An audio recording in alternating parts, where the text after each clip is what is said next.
muchísimas gracias por acercarse hoy a nuestras oficinas. Quería en primer lugar dar las gracias a Ibermática y especialmente a Clara por montar todo este evento y tener la oportunidad de compartir con ustedes la visión de Microsoft, que es cierto que lo bueno que tienen estas reuniones es que están muy centradas en las necesidades de un sector, y yo me voy a alejar un poco desde el punto de vista de transformación digital que afecta a una multitud de empresas, y desde una visión no tanto a lo mejor de solución de gestión de procesos, sino desde un punto de vista más amplio, ¿vale?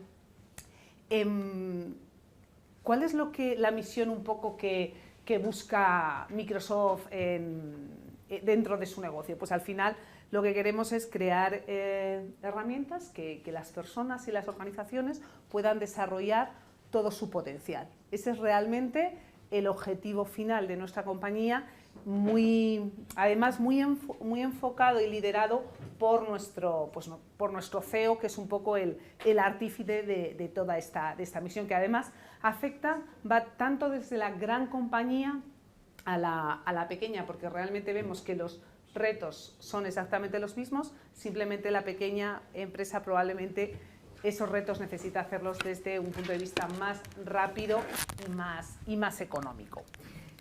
Al mismo tiempo, esta misión debe de ubicarse en un mundo, una situación real que estamos viviendo, pero que al mismo tiempo Microsoft adelanta que va a ir en aumento, que es nuestra visión de Mobile First y Cloud First.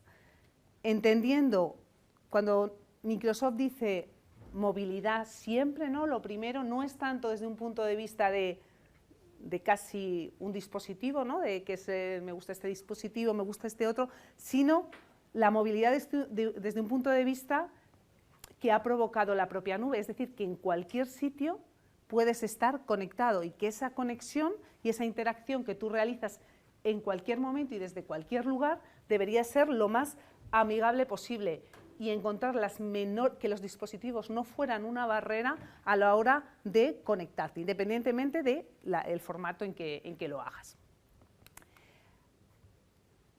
Os hablaba de la misión de Microsoft, en qué mundo nos posicionamos, y al final esta estrategia se basa en la inversión por parte de nuestra compañía en tres grandes líneas. La primera la hemos estado hablando muchísimo a lo largo del día de hoy, que al final es cómo incremento la productividad y mejoro la gestión de mis procesos.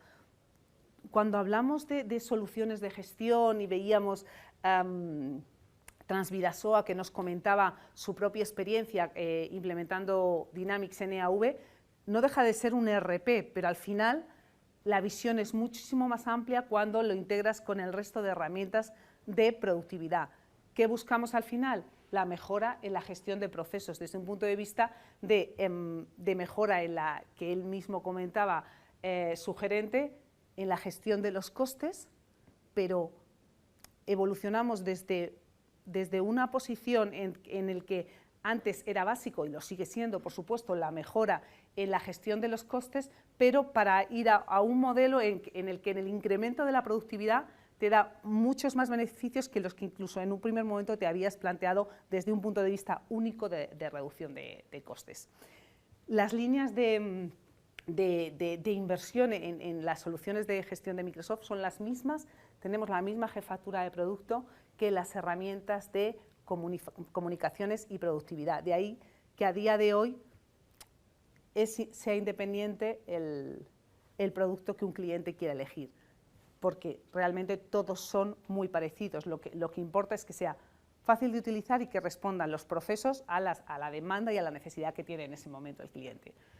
Una plataforma cloud inteligente, al final el nivel de datos es tan alto y como lo vamos a ver más adelante, no me voy a parar mucho aquí, pero es tan inmenso que necesitamos herramientas que nos ayuden a manejarlos y que nos orienten y nos permitan tomar decisiones a futuro más claras. Y dejarme que me explique.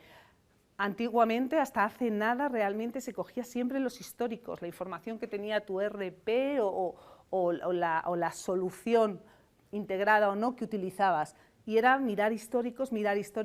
Yo creo que que la situación a día de hoy, las revoluciones que se están produciendo en las distintas industrias cada vez son más cortas. Otra cosa es que en tecnología sea todavía más corta, ¿no? Pero sí que necesitamos ese pasito adicional que no únicamente nos haga mirar históricos, porque no siempre el histórico de lo que pasó hace X años nos va a valer para solventar la problemática en el día de hoy, sino que realmente nos dé esa capa que llamamos inteligencia de negocio, donde al gerente le puede dar tendencias de las decisiones más apropiadas que podrían tomar en un entorno concreto.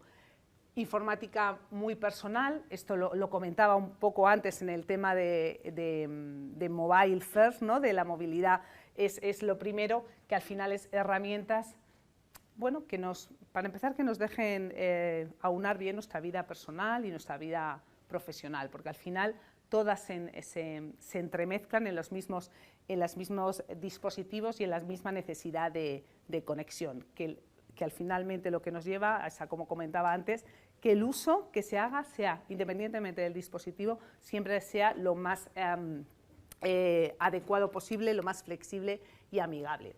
Todo esto que he venido comentando, al final nosotros internamente lo dibujamos de esta forma, ¿no? Los 3 pilares, y de alguna forma engloban los productos que hay detrás, que los voy a pasar muy rápidamente, que se ubican por productividad, procesos de negocio, el personal computing y lo que es el cloud, con todos los componentes de seguridad que eso supone. Pero es más interesante hablar de procesos, ¿no? Y permitirme que haga muchísimo más foco en la parte de soluciones de gestión, porque realmente se trata de cubrir áreas que son realmente los requerimientos que yo vivo todos los días, mejorar mi fuerza de ventas. ¿Cómo lo voy a hacer, ¿no? ¿Cómo hago que mis comerciales vendan más? ¿Cómo hago un seguimiento mejor y encima evito esa incertidumbre que me produce con salidas o entradas de nuevos comerciales? Por supuesto, los contact centers, ¿no? ¿Cómo hago un servicio? Reduzco los costes de mi gestión de incidencias, pero al mismo tiempo mejoro la prestación del servicio, lo sigo, permito a mi gente implementar herramientas que les motiven a llegar a ciertos objetivos. Al final son demandas que nos encontramos mucho en nuestro día a día, porque lo comentaba, me ha gustado muchísimo el caso de éxito. La innovación, no solo en el sector transporte y logística, es que los clientes la dan por descontado, ¿no? Es algo en lo que requiere mucho esfuerzo e inversión, cómo nos diferenciamos de los demás, pero encima el cliente lo da por descontado, ¿no? Es lo mínimo que te pide, aunque eso sí vaya a ser completamente diferenciador y vaya a evitar que la propuesta de tu organización se quede luchando dentro del grupo de commodities, ¿no? en el que lo único que va a marcar tu diferencia es precio, ¿no? La forma de luchar contra esa pelea es realmente la innovación, ¿no? Muy destacable lo que os comentaba en cuanto al Business Intelligence, la inteligencia de negocio integrada con todas las herramientas de nuestra organización, ya sean las más enfocadas a cliente, proveedores, todas ellas que nos den información adecuada para la toma de decisiones.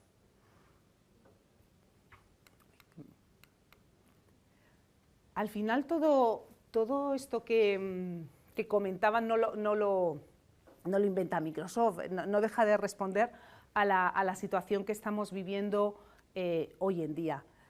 Antes hablaba del volumen de datos, ¿no? A veces te dan datos que incluso a mí, que no soy de la generación que ha nacido en la tecnología y siempre conectado, dan un poco de miedo, ¿no? El tema de que para ver toda la información que hay en Twitter necesitas 3 días para leerla, el número de veces que miramos el móvil, pero es una realidad que vivimos y que no nos queda más remedio que adaptarnos a ellas. Al final, para una empresa y tiene que integrar toda esa consumerización que se está produciendo y el uso de las redes en el mercado, no nos queda más remedio que integrarlas. Y hablo en primera persona porque incluso a veces Microsoft se puede ver, y de hecho lo es una gran corporación, pero esa transformación la estamos viviendo. Nosotros hasta hace, yo diría que 4 años, 5 como mucho, ¿cómo se producía la venta a nuestros clientes?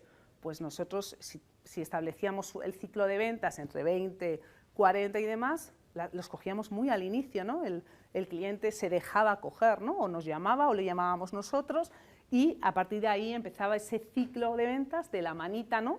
Y que esperábamos que fuéramos la opción elegida. Ahora todo eso ha cambiado. Ahora ya tenemos informes que no está en el 70% del proceso ya de compra, ya no es de venta, es de su propio proceso de compra del cliente, no quiere saber nada de Microsoft. Cuando digo nada de Microsoft es muchas veces ni de sus propios partners, ¿no? Con sus soluciones verticales. Entonces, cuando ya nos llega, ya ha revisado la web, ya ha visto todo lo que tenía que ver y va a negociar con toda la información en la mano. Eso nosotros lo hemos vivido y yo creo que lo estamos viviendo todos en el mercado, ¿no? Cuanto antes nos adaptemos a estos cambios, pues mejor va a ser. Por supuesto, dentro de todo, de la definición de una estrategia y de una forma organizada para realmente sacarle rentabilidad a ese uso, por ejemplo, de las redes sociales. Esto es el mundo del dato, ¿no? Pero es muy curioso ver cómo en España las estadísticas nos marcan cómo es una demanda de los propios empleados. Se hablaba de un porcentaje del 45% en el último informe de IDC, que decía que con redes profesionales, más enfocado a LinkedIn, mejorarían su trabajo. Y eso unido, pues a una estadística en que los comerciales que usan este tipo de herramientas son más efectivos a la hora de llegar a sus cuotas de venta. Pero en cualquier caso, como vemos, un mundo completamente conectado, vemos en muchos casos empresas con una gestión mucho más controladora, y eso lleva a no transparente la información. El reto que tienen es enorme, porque no es solo que tú quieras trabajar en las redes, pues vale, puedes decidir aceptarlo, pero la transformación que se produce interna de la empresa por la exposición que te da estar en estos medios hace también que a nivel cultural se tengan que producir ciertos cambios. La nube, al final, es lo que nos trae todo esto. Esto sería imposible, ese mundo completamente conectado sería imposible sin la nube, sin la capacidad que tenemos las personas, el poder que eso nos da y también los riesgos que eso conlleva en cuanto al ritmo que se nos está imponiendo en la transformación digital. Hablando con Clara, quería aterrizar un poco los mensajes en cuanto a retos digitales para las empresas de transformación y logística, pero en el fondo sí que pienso que no son excesivamente diferentes a los que nos estamos encontrando todos los días en distintas industrias. Sí, cuando bajas mucho más en ellos, está claramente que os identifican, pero de una u otra forma yo creo que el reto para las empresas en los distintos sectores son similares, porque hablamos de digitalización, afecta a la mayoría de las empresas, en vuestro caso yo creo que especialmente por todo el tema de documentación, gestión de rutas, todo lo que las mismas subastas, cómo se producen, y la anterior ponencia hablaba expresamente de estos temas, ¿no?